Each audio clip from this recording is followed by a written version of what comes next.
So, Michael, I think I will, well, you'll introduce yourself, but I'll just say you're the software engineer at TidalScale that implemented TidalGuard, principal implementer for TidalGuard.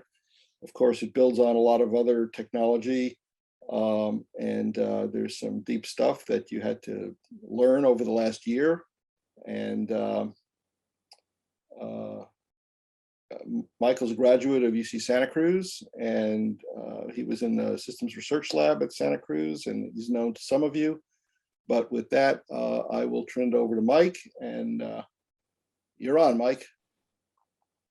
Thanks, Ike. So everyone can hear me okay, right? Yep.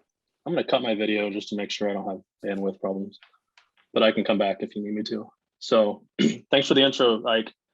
I don't know if I was so much the principal implementer, but I did flap my arms the most at my teammates to try to get them to all work together. But yeah, so as Ike said, I got my PhD from UCSC in 2018, working with Carlos, Scott, Ike, and Peter Alvaro was on my committee as well.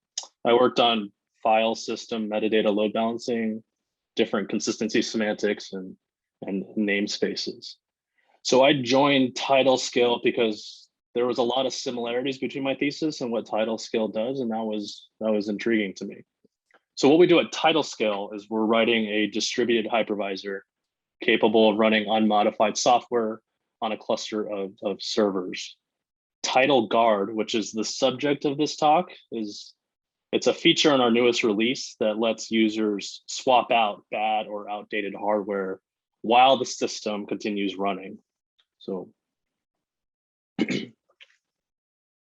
I want to start with the birth of TidalScale, which is going back a fair number of years, but I wanted to show what the world looked like when we started TidalScale. This was before I joined, when Ike founded TidalScale.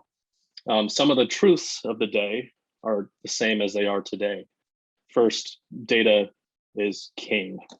And companies learned a long time ago that if they analyze the data that they've collected with something like these tools, these are just large databases, they can make a lot of money. And in the early days, this was done with reads and writes to disks. And companies quickly learned that if they do stuff in memory, they make money 1 to 10,000 times faster, whatever the gap between RAM and storage was in the day. So the takeaway here is in-memory computing really helps companies get the competitive advantage that they want. But a couple of inconvenient trends became obstacles for companies, and this is where the talk starts to sound like every PhD thesis, right? But data is getting larger and more complex, and it's getting generated faster. We've seen the 3 V's of data: volume, variety, velocity of data. The second trend is that thanks to dying laws and computation speeds and power scaling, systems couldn't really handle analyzing that much data. So Moore's law is, hopefully we've seen this before, but it's the number of circuit elements per area doubles every 2 years. That's no longer true. And Dennard scaling is the power law, which says that as transistors shrink, power stays in proportion with area, and that's no longer true. So the third trend that contributed to the founding of TidalScale was bigger systems are expensive in a number of ways. So we have, the traditional dollars and cents. It's more expensive in terms of time and personnel. And one of the things that our market research team uncovered was that the time to wait for a large system, from when you buy it to when it gets installed to when you can start working on your jobs, is on the order of years. So this was an estimate from HPE Superdome, and the pandemic has just exacerbated that problem, right? So this is a very, very real problem. And the last thing is that applications are a pain to rewrite.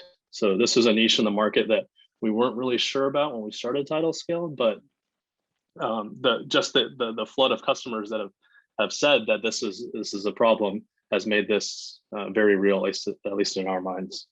So the question for the founding of TidalScale was, how can we give customers the ability to scale their systems up and down without rewriting their code?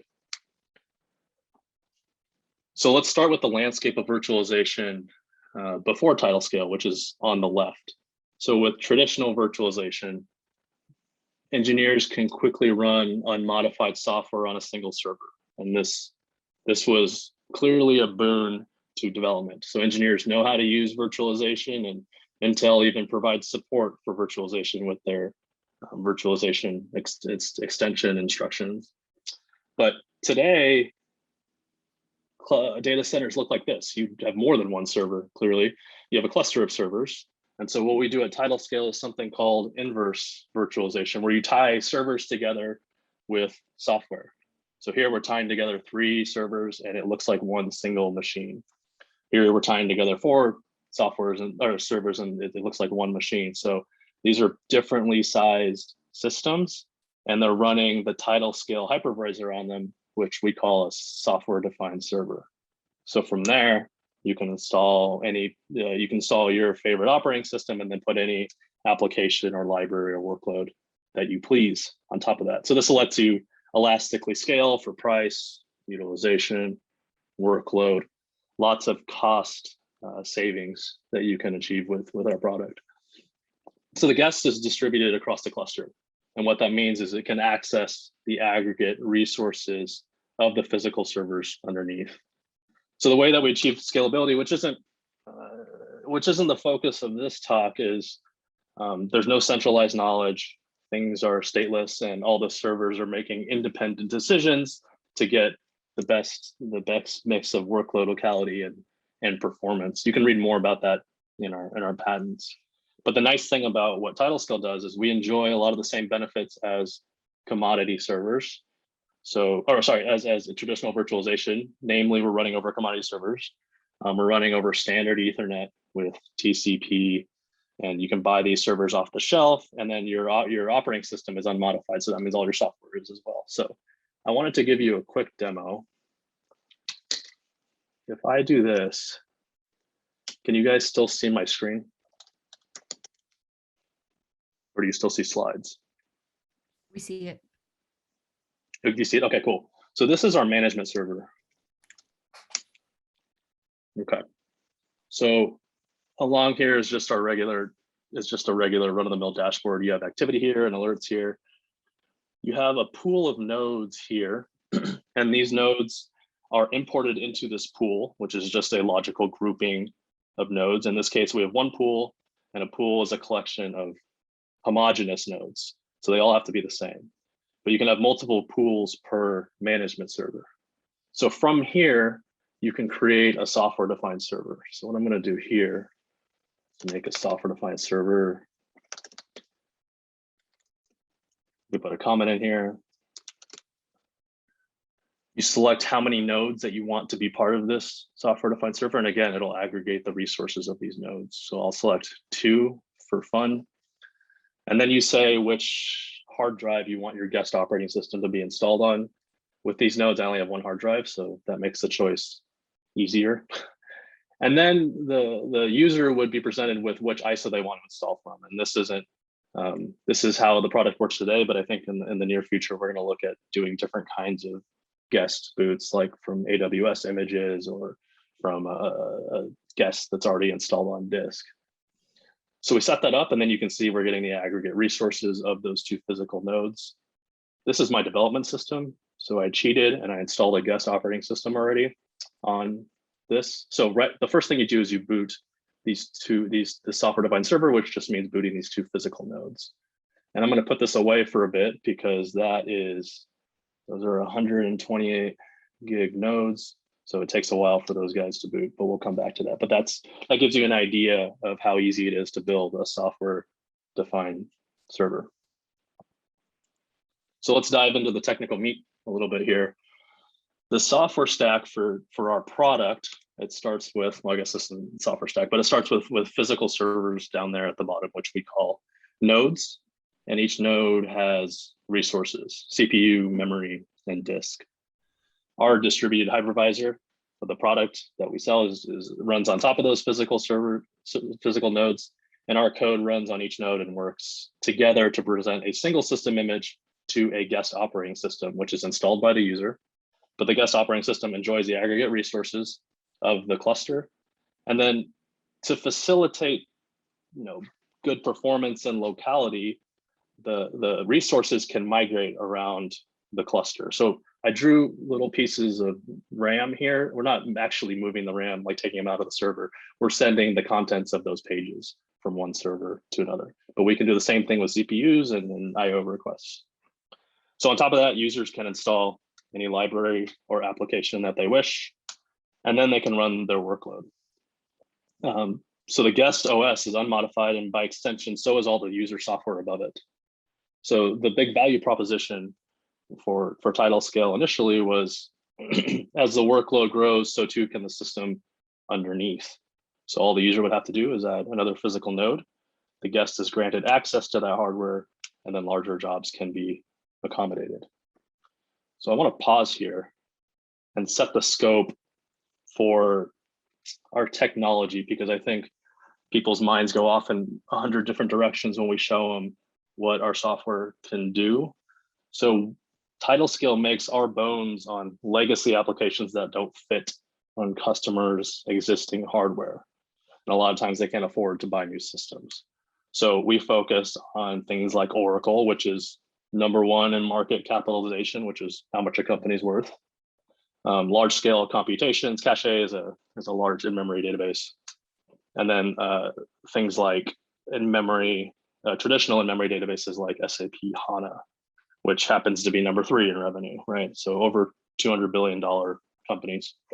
So we've selected target markets like in-memory databases that don't need modifications. So I will say that there's a ton of research out there, of course, that looks at redesigning the stack for different reasons. The CRSS lab does great research in looking at those types of things, but what we're actually looking at is these legacy applications. And then I think the question we get most from grad school is, from grad students is, is there actually a market for this? And hopefully these slides convince you that there is. So these are some slides from our board of directors meetings, but it shows how far we've come. So seed funding has turned into 4 releases. We have paying customers. We have some street cred. We've been featured in the New York Times and have some stuff written about us from academics to run-of-the-mill investor groups. And then we have a large slate of partners and resellers. And I think just last week, maybe last month, AWS was announced as our newest partner, and they're especially interested in our IO and compute scalability. Most important for an engineer is we're built on patents, so we're IP protected, and we have some meat to really dig into here. So I want to transition now to talking about the TidalGuard feature, which was brought on by the first wave of customers bringing concerns to the table about availability and reliability. So the question is that they had is, if we run mission critical enterprise applications on your hypervisor, we cannot have them crash. I guess that's not really a question, that's just a statement. So they brought up concerns about, hey, we're running across more nodes, that means more failures. What's your answer for that? And so that's what our TidalGuard feature is attempting to answer. So a couple of fundamental insights about this. This wasn't necessarily our insight, but we do agree that more servers means more hardware, means more failures. I don't think I need to put a citation there for that. The second thing we realized was that RAM was more densely packed into servers. And the effect of that is that the memory subsystem of the server itself is less reliable. We're not talking about the sticks of RAM. We're talking about the aggregate of all that RAM. If you have more of it, more likely to fail. I've got some citations there. The first one is from Google, saying that DRAM is the #1 failure point in servers. The second one is from AMD, where they talk about DRAM is 5.5 times less reliable than the prior generation. Intel has talked about this, and then the rest of the citations, especially I want to highlight the citation from Ike from his 2018 paper, talks about how memory in a server is up 10x over the last decade. So that all speaks to this second bullet. And finally, I guess the most important fundamental insight we had is that a lot of these errors are recoverable. So they don't result in the immediate failure of your job. So for example, a lot of the pieces of hardware in your servers are redundant. You have multiple fans, you have backup power supplies. If you lose any one of these, you can continue running, but you want to poke your system administrator to go replace that piece of hardware because you're skating on thin ice there. Another class of failures is degrading health over time. So RAM has error correction codes reported by the memory logic within the system. And these ECC errors are early warnings for uncorrectable DIMM failures later. I think that the Google paper goes as far as to say that they always precede non-correctable errors. So this can be your canary in the coal mine here. If you see these errors, you can be sure that you should pay attention to them. There's also suspicious quote behavior where we're thinking things like CPU temperatures skyrocketing, right? If that happens, things may not be going well, and you want to have your sysadmin take a look at it. And the final class of failures is a little bit more tangential, but security patches are something that we always want to have applied, and they can lead to failures if you're not up to date. And customers that we've talked to say that they're afraid to apply their security patches because they can't afford the downtime. So that's another use case for the TidalGuard approach. So the question is, can we hot swap hardware without any downtime? And if we could, what does that mean for serviceability, availability, reliability? We felt like at TidalScale, we were in a good spot because we were sitting below the operating system. We had unparalleled insights into what the hardware was doing. A lot of the mechanisms for facilitating this quote swap of hardware were already in place because we're already migrating resources like virtual CPUs and pages around the system. So we thought we already have the plumbing in there, so why don't we just use this to address this availability, reliability question. So let's talk about what I'm going to talk about for the rest of the talk. TidalScale is a distributed hypervisor capable of running unmodified software. I want to show you, I want to switch back to this demo. These nodes finish booting, right? So at this point here, we can boot the guest operating system. So we hit this button, the guest flicks to on, and I will come back later and we can show how the guest is actually running. So that's TidalScale. First couple iterations of TidalScale, the customers came back and said, hey, we're concerned about the system crashing because the system is so much larger. There's a higher probability that we're going to crash. So we've introduced TidalGuard, which is the feature in our newest release. Lets users swap out bad or hardware that needs to be upgraded, the firmware, while the system continues to run. And then we'll talk about some graphs that show, we made a trade-off for application disruption versus how long the swap takes. And we optimize for making sure the application is running at its best level while a swap is being conducted.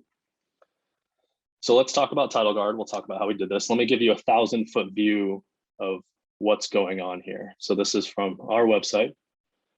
This is our product, TidalScale. You have 4 physical nodes. On top of that, you have a software-defined server. Then you have an application running, a green application. I don't know what it's doing, but it looks like it's working hard. And while it's running, a physical node starts to fail. So what TidalGuard does is we boot up a spare node, which is on the far right, and then we start evicting resources from the failing node. So we start this drain, and it can take, we'll show in the evaluation how long this can actually take, but you can see virtual CPUs, which is the blue, memory pages, which is the green, and the IO context, which is the yellow, being shoved off of that failing node. And then when that node is sufficiently drained, we pull it out, and then the spare node becomes part of the software-defined server, and the application continues running. So that's what TidalGuard is: zero downtime in the face of failures and upgrades. So when we're talking about TidalGuard, we have to introduce a couple concepts. One is this concept of quarantine, which should be familiar to a lot of us. But the idea with a quarantine is we remove from the SDS, the software-defined server, the node that's failing or that needs to be serviced, and we make sure other nodes no longer talk to it. So say we have 2 software-defined servers here. The top one is 3 nodes and the bottom one is 4 nodes. And then this node here starts to fail. So what happens is the management server alerts the user that that node is failing. And luckily the cluster has an available node. This one's sitting right here. So the user can decide to take action and start a node swap. So the first step in a node swap is we boot up a spare node. Distributed hypervisor sends CPU, memory, and IO to the spare, just like in that little video.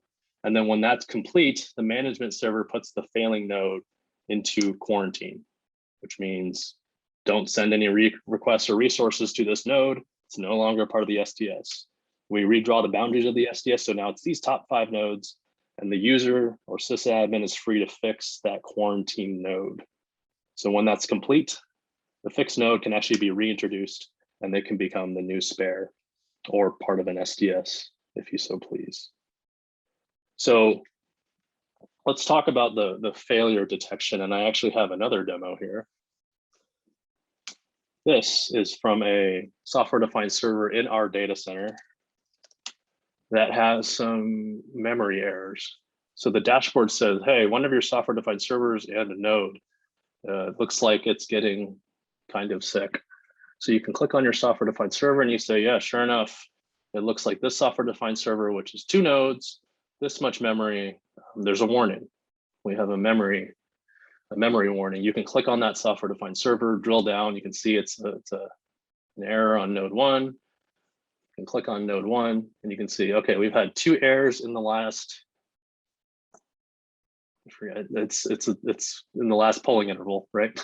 So we've had some errors, and you probably need to service this, but the guest operating system is still running. So if I open this up, you can see that this guy is still up, even though it detected some errors. So what we want to do is send a sysadmin in here and do a node swap of that. So that's cool because it kind of shows you the live view of what's happening. Okay. So let's So let's talk about what we just looked at in a little bit more depth. So the management server here, this is the same software-defined server. The management server detected a piece of failing hardware. The user can drill down and take a look at exactly what is wrong at the node level. And so there's a couple of features that I want to draw your attention to. One is that we introduced this level of concern, which is just flattened errors and warnings propagated up. So if your memory has an error, that's propagated up to your node is a little bit unhealthy, which is propagated up to your software-defined server is unhealthy because one of your nodes is sick. So the second thing is that memory is saved as a summary of ECC readings. So we keep a history of all the warnings that have been popped up. These ones down here are live metrics collected from the management port. So we have special ports that sit, or NICs that sit on the internet, and then we can ping them and figure out and get some health information from them. These ones here are a little daemon that's running on the physical node. We collect our own stats. It's nothing special here. It's just basically glorified IF config here. But these are all done at a polling interval and gives the user ability to manually query the health if they so choose. But these are the metrics that we supply today. We're working on BIOS upgrade alerting. But the main point here is once you have these errors or you realize you need to do an upgrade, what can you do? And this is when you would do a node swap. Let's dive down deeper into how the node swap actually works. So the bottom is the picture of a regular software-defined server operating and a booted spare node on the side. So the legend here is these directed arrows, which show whether nodes can send resources, that's the white, or request resources, which is the yellow dotted lines at this stage in the process. So before we do a node swap, all nodes can talk to each other, they can send requests to each other, and they can request resources from each other. So it's a full end-to-end all-to-all connection. So if we want to get rid of that outgoing node and swap in that spare, what happens is the outgoing node will you click swap in the UI, and then the outgoing node will broadcast to stop sending vCPUs and IO to the outgoing to me. The resources will start to drain. So the outgoing node is the only one that can send these resources. So we change those arrows from all to all to the outgoing node is the only one that can send the resources from the outgoing node. And then here we kick all the processors off and we say, you guys can leave, but you can't come back in because we disconnected that, we set a policy so that those nodes don't send resources back. So the reason that we evict processors is so that those processors can start pulling active pages as they execute the workload. So if these processors need this page, they can't go back to the outgoing node, so they're just going to end up pulling those pages off. And that actually helps us performance-wise if they do some of the work for us. From there, we prepare the spare to become part of the SDS. And the way we do that is we send these maps of resources, basically saying this resource is on this node, this page is on this node. So we send that map to the spare node, tells it where to find pages and or VCPUs. And at this point, the spare node is part of the SDS. So it can service requests or ask for resources it does not have. So at this point, nodes can change so that they start sending requests and resources to the spare node. And then the spare node, for anything it doesn't have that's on the outgoing node, it can request from the outgoing node. So we have all these policies in place that just make sure that resources flow in the right direction, depending on what point in the state machine that we're in. So once all the resources have come off of the outgoing node, we can start disconnecting these connections. Now the outgoing node is not talking to anybody, and it can ride off into the sunset to be repaired or updated. So what we've done here, long story short, is we set up forwarding tables, which was pretty complicated, but that facilitated the application to continue. It lets the application continue to run. So I want to touch briefly on some of the lessons learned and some of the insights that we have. So that's the challenges are on the left-hand side, and the right-hand side are some of the solutions that we put into this. So resources flow to or from the spare node while the job's running, right? We don't stop the guest. So resource pages and VCPUs might be moving around while we're trying to get rid of this outgoing node. So they may not be totally up to date. So for example, if you booted up a spare node and then node 1 and node 6 off in the corner, we're doing some exchanges of resources, the spare node might not necessarily know about those exchanges. And so what we had to do is send the page map and the resource maps multiple times. We had to send it at the beginning and send it at the end. So this is kind of similar to what vMotion does, and we can talk about that later on. The second thing that we tripped up over is active IO operations might cause pages to move back to the outgoing node while we're trying to push pages off. So we had to set an explicit state in there in our state machine that says let IO drain before moving, before shutting down the node. The third one was a performance optimization that we talked about, where we let the workload help us move resources. The last one was, which was surprising, was we had to explicitly evacuate pages off the outgoing node. We thought that all pages would be touched eventually, but if the page is infrequently accessed, sometimes we have to go through and say, hey, you're still checked into this hotel, and then we have to kick it out. So that was something that we weren't sure was going to have to be implemented, and it ended up having to be a requirement. And the last thing is the progress bar. So I think we're all familiar with how difficult progress bars can be to implement and to interpret. We were no exception. It was hard to estimate how many pages or VCPUs we would have to migrate off of the outgoing node, because as the workload was running, things got scrambled sufficiently more, right? Yeah, Peter, hardest problem in CS. I think we did what most people do and just said like, yeah, we'll make it better in the next release. So I think the takeaway here is we started implementing it and we realized there was a lot of little systems things that got in the way, which isn't surprising here, but I think the end result is pretty awesome. So let me see how I want to see how our demo is going here. Okay, so remember we booted that software-defined server at the beginning? Well, that's the wrong one. So the software-defined server is totally booted here. This is the guest console. So we have this little button here, right? And we can log into this. Oops.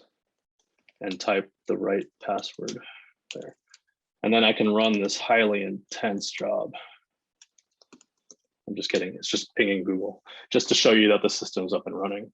So while this job is pinging Google, why don't we initiate a node swap?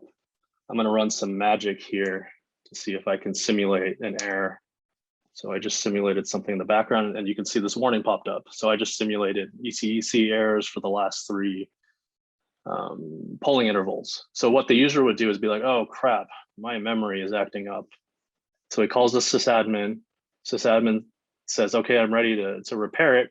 And so what the user would do is you would say, okay, I'm going to swap out this node here for another node, node 2. You can do that, and then we fill in the warning for you, and you can say some other stuff, system admin, and then you can swap the nodes. So I'm going to let this go for a little bit in the background again, but you can see the first step is to boot that incoming node. And again, these are 128 gig systems, so it's going to take a while to boot. But this progress bar, you can see we put it at 1%. But this progress bar will fill up, and then at the end of it, you can dismiss this warning, and hopefully by the end, I can show you a successful swap. Meanwhile, the guest is continuing to happily ping out. So I'll bring that back later. I thought about doing a demo, or a video demo, but I think a live demo is somewhat more entertaining. So let's do some evaluation while our node is swapping out. So this is a simple micro benchmark of a swap done when things are idle versus when things are under load. So our experimental setup here is we have 2 physical servers labeled node 0 and 1. Each has 128 gigs of RAM and a software-defined server on top of that. And then we booted Red Hat Enterprise Linux as the operating system, and then we ran StressNG on top of that. So this is a micro benchmark. StressNG just does CPU, IO, and memory-intensive benchmarks. And the effect of the stress test in non-swap scenarios is vCPUs and pages move around the cluster in a non-deterministic way. So this is largely a correctness test for developers internally. Here we're running it for about 2 minutes. And the thing that we did differently is we swap out node 1. So we pretend that node 1 is failing in some way. And then we boot up a spare, we do a swap, and then the spare node assumes the identity of node 1, all while StressNG continues to run. I drew some resources on node 1, and I did that because I wanted to explain what you're going to see in the next graphs, in that for this first experiment, we did a cold boot of the guest and then immediately started running the workload. And the effect that has is when you start up the guest initially, all the resources are on node 0. So if we immediately start a swap, you're not going to move very many resources off of node 1. So here's the performance of, on the left, we have an idle system when we do a swap. And on the right, we're running a job, StressNG. So the x-axis is different micro benchmarks. We ran this 10 times. And the y-axis is how long it takes. So you can see 19 seconds is pretty darn good for swapping out a node that has 128 gigs of RAM. And that's because node 1 didn't have very much of a working set. So this is kind of our lower bound. This is our best case scenario, right? When you don't have very many resources to move off of node 1, your performance is going to be good.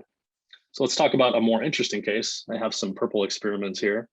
And here what we did is we randomized the resource distribution across the physical nodes. So we call this scrambling resources, but you can see some of the pages are on node 0 and some are on node 1. Same with the virtual CPUs.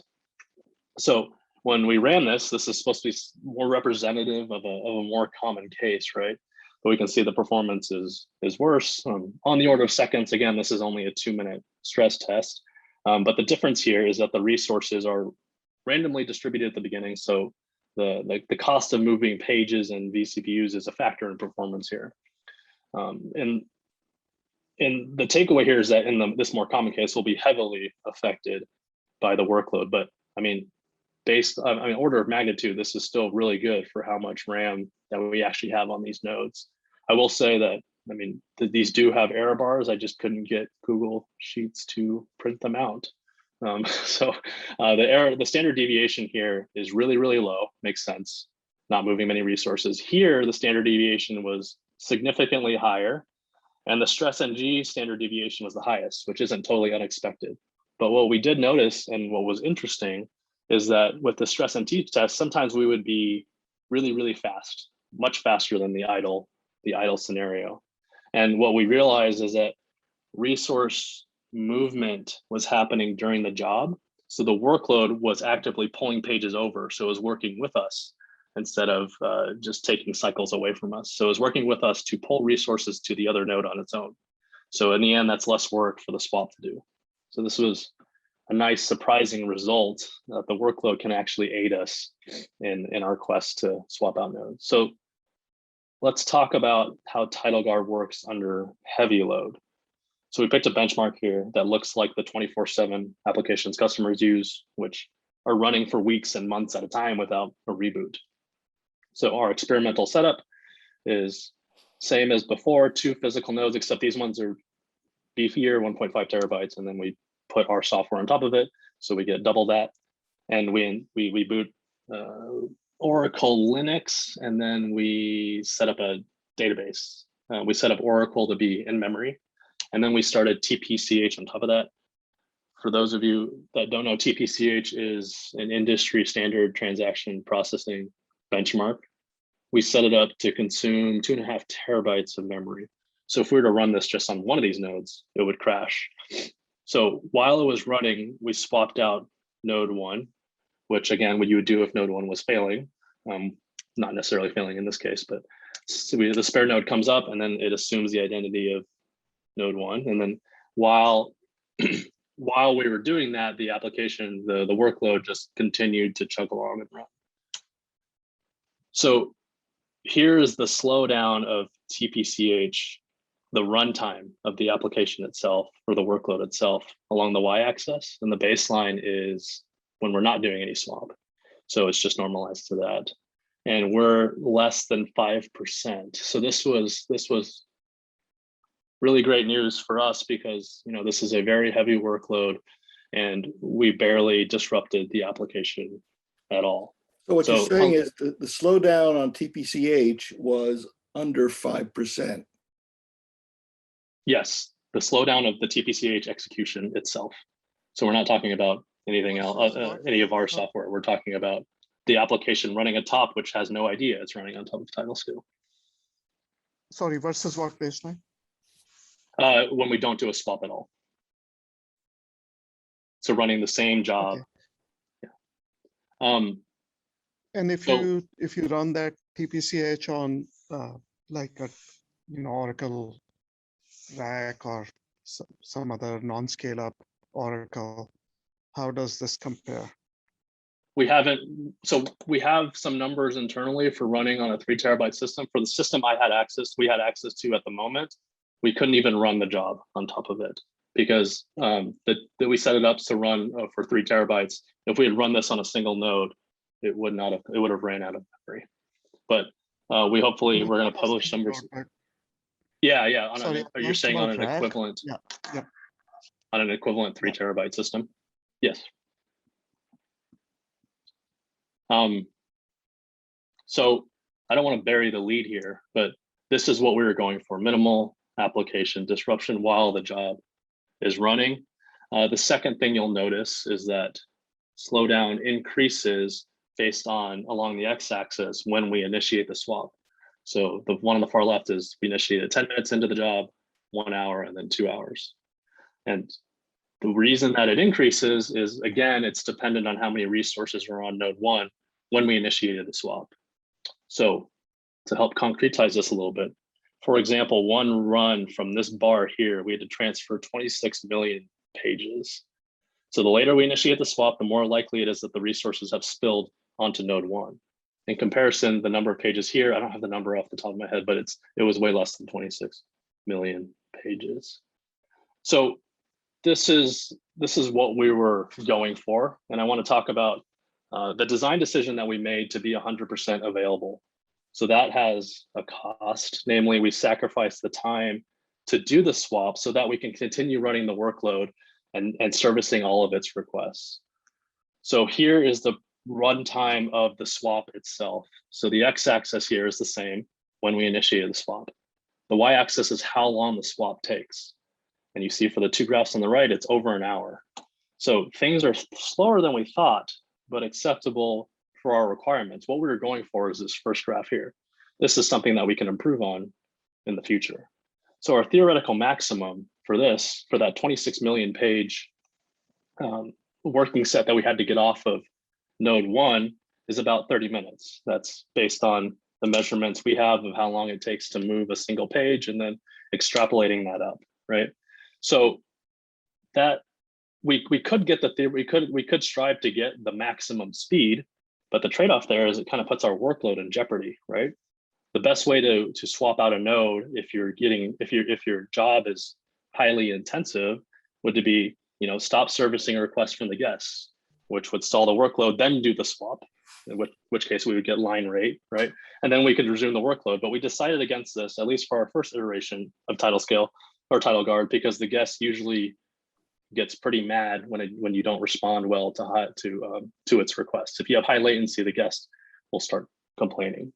So that's the trade-off here, is application disruption. What is it that you want to optimize? And we chose to optimize the running of the job as opposed to the length of time it takes to do the swap. Yes. Well said.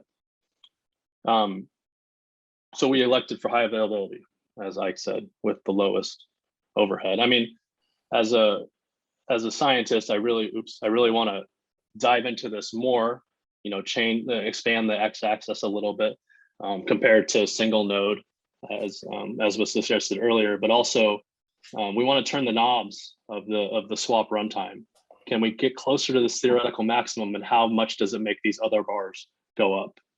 We don't know that yet, but right now we're happy with the results that we got so far. So to conclude, TidalScale is writing or has written a distributed hypervisor, and we can run unmodified software across the cluster machines.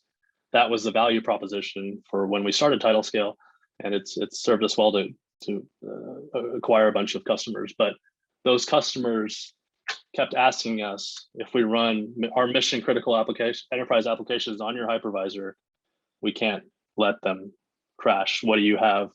What kind of technology do you have to make sure that doesn't happen? And so what we've developed in our newest release is the TidalGuard feature, which allows users to swap out bad or outdated hardware while the system continues running. And so the big trade-off, the big selling point from our evaluation was that we traded off application disruption versus how long the swap takes, electing for high availability. So our swap below finished. Hopefully it was in 19 seconds. I wasn't paying attention to how fast it actually was, but the guest has continued running. And here we can dismiss this swap. And then we can see that node 2 is now part of the guest. And then this over here shows that the failing node that we pulled out has been put into quarantine. So this is the point it will send the sysadmin out there to go ahead and replace that node. So I want to wrap up here that I joined TidalScale because there was a lot of similarities between my thesis and what TidalScale does relating to load balancing, relaxing consistency, semantics when possible, and doing scalable things like distributed lookups and request forwarding and moving hardware or moving resources around. So I wanted to, let me go to I want to do a sell job on, we have internships available. We offer 3 to 12-month internships. We've pushed a number of interns through, and we think they've had a really good time. We're well funded. We have paying customers. We have less than 50 employees at the moment, but that's actually a great benefit for a newer career person like myself. You get some really great one-on-one time with engineers. And then there's competitive salaries and benefits. We're also doing full-time hiring if you wanted to come on full bore. But that's all I do have some future work stuff, but I wanted to end this now to open it up for questions. And I'll turn my video on so I can see folks. But thanks for your time. So let me just add one thing to what Michael said, or maybe I'll say it in the form of a question. I hope he knows the answer. I know the answer. So TidalGuard is all about reacting to hardware failures. What percentage of hardware failures can we address? Michael? I don't know the exact number off the top of my head. I went over the class of failures that we can address. The answer is 90%. We can deal with about 90% of all hardware failures with this technology. Yeah, to build on that, thanks, Ike. The insight here is that there are lots of ways to detect that hardware is going bad, right? So we had that slide talking about it. I didn't know the 90% number, but that's great. So Ike, when you make that claim or make that statement, are we just talking about the detectability of failure, or the window of how long between detection and remediation you have to, you have your frequency of your probes, you have your migration, which could in some cases take an hour. Are you including in whatever sort of study? No, it's detection, Peter. Okay. It's So, detection. May I ask? So great talk, Michael. And I want to ask a question that is probably somewhat predictable and academic, and maybe just as a matter of clarification. But I guess I would like clarification on, and we're kind of already getting into it, on the failure model, and also on the kind of granularity and scope of a task. And let me kind of try to explain what I mean. I'm reminded of, the great Jeff Dean versus Mike Stonebreaker debate after MapReduce, right? We're sort of in the MapReduce world, where you were doing these batch computations on huge clusters. Failures were impossible to predict by assumption, and very common. But jobs were really long, in part because MapReduce is dog slow. And so you wouldn't want to restart jobs when hardware failures occur. And so you've built in all this redundancy so that you can carry on. And Stonebreaker sort of came back and said, well, in databases, we provision our clusters with machines that fail very rarely. And what's more, the unit of work, a transaction, is like relatively short. And if, God forbid, there was a massive failure mid-transaction, you would just restart it. What I'm getting from this is that the sort of unit of work, the task, is an operating system that runs indefinitely. Is that right? So for TidalScale, like, a task is the lifetime of an operating system from boot to turning off. So you really don't have the opportunity to restart a job in the face of failure. Is that a right assumption? That's absolutely correct. Okay, so it's not, for example, a batch job running on the OS, it's the OS. So, okay.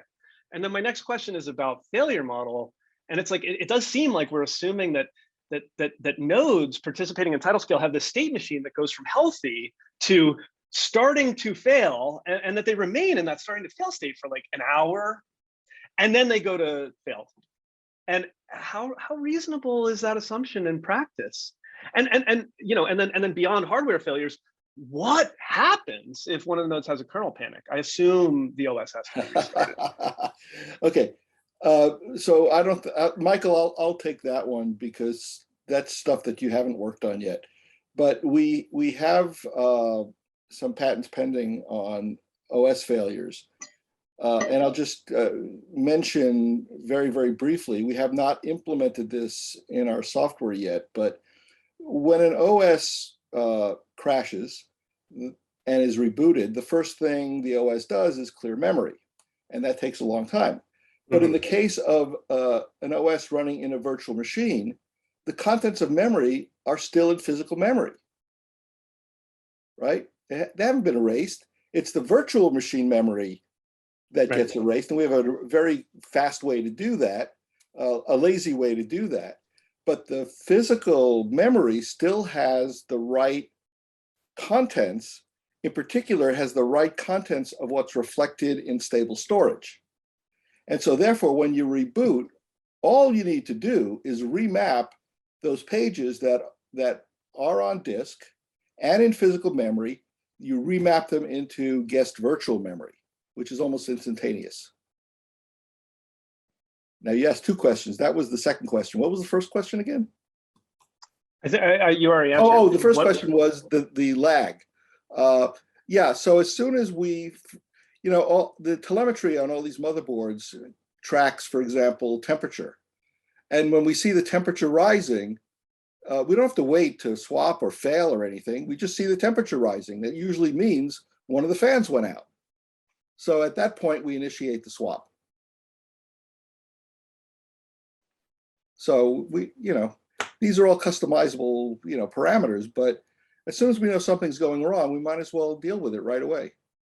Yeah, but it's your belief or your experience that machines remain in the starting to fail state for long enough to do a leisurely migration, that navigating this trade-off between migrating fast but possibly interrupting other work and migrating a little slower, it makes sense to actually migrate a little slower.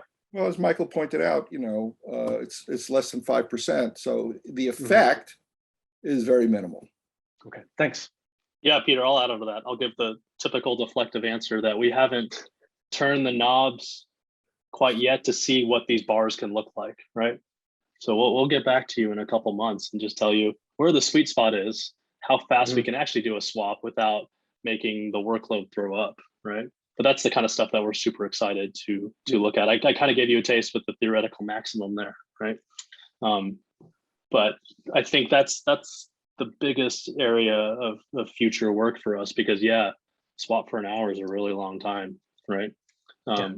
I will say anecdotally, that system that we were looking at earlier, those memory errors have been there for a while, and that guy's still running. So hopefully there's one counter example, but for the most part, yeah, this is definitely something that we need to explore and do some good market research for, right? Yeah, thanks. Yeah, I have Pankaj, I see some. one question.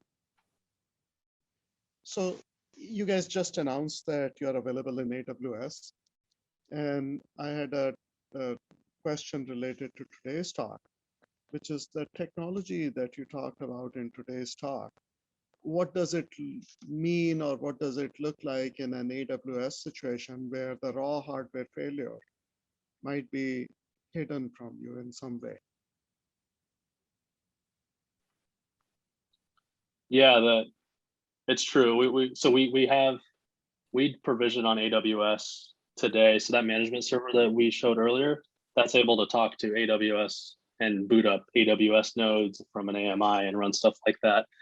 And you're absolutely right. We've had firsthand experience that we've had packets getting dropped because AWS was doing something funky with the firewalls underneath, and they didn't tell us, right?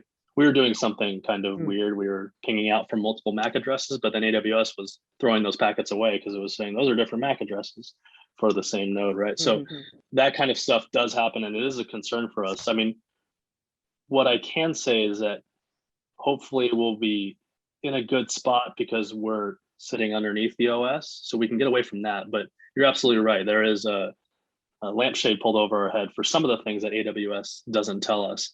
We're hoping that the partnership with AWS will bear some fruit and they'll give us some insight into that. Maybe we're working actively with them on IO scalability, so hopefully they can peel back the curtain a little bit and tell us, hey, we're hiding these errors from you, stuff like that. But yeah, that's yeah. I mean, I still see a lot of database applications. Let me just ask quickly. So I see a lot of database applications that are very much in the scale up mode. They would like to have scale out, but they really don't have concrete plans. And the question always is that when you go from scale up, the per unit, like per core cost goes down, like you guys said at the beginning of the talk. So there's a cost benefit to using scale out. Now there are two directions for that scale out. One is you can make the investment to go from single instance Oracle to Oracle real application clusters. Or you can keep running single instance Oracle, but use the TidalScale hypervisor. And I'm very interested in the cost and performance comparison of those two options, as seen from a customer's point of view and an effort point of view. Clearly, effort would be less because I don't have to migrate to a clustered setup. Right. But so yeah. What does it look like? I'm very interested. So first of all, we get the cost benefits of scale out because these nodes are scale out nodes. So that's what they are. Okay. We also get the simplicity benefits of scale up. the licensing cost is, which is, I think, what, I mean, why rewrite your software to go scale out if you don't have to?